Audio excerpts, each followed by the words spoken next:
Yeah, the situation in Bulawayo currently, we have a serious water crisis that we last saw many years ago. And the most worrisome thing about this water crisis is that there are no alternative sources of water. It's very important for us to note that water is not a privilege but is a right.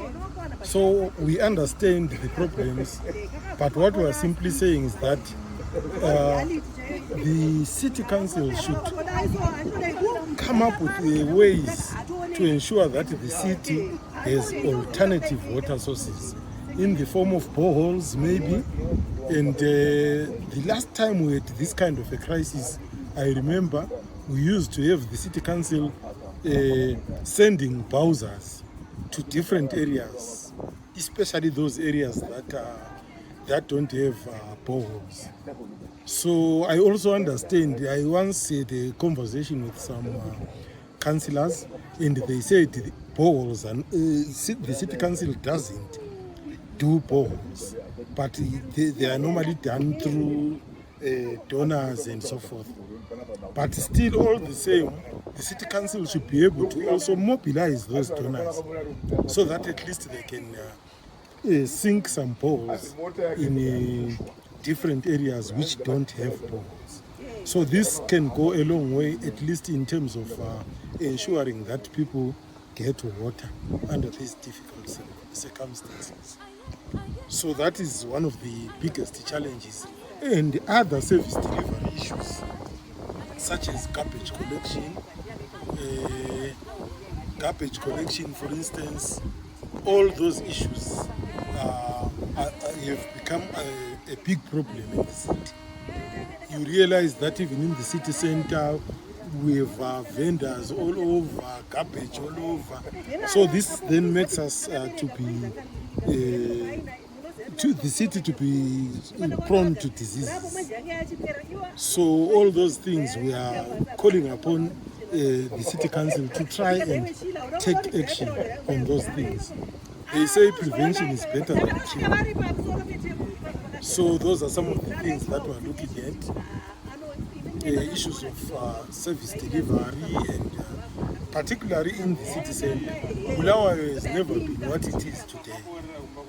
You know, the dirt in the city, Bulawayo was one of the cleanest cities, even in the whole of Africa.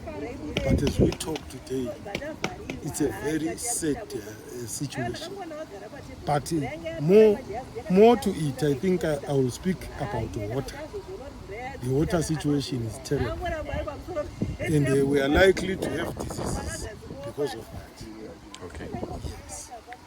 And how can you relate maybe with the issue that is happening here in Budiro?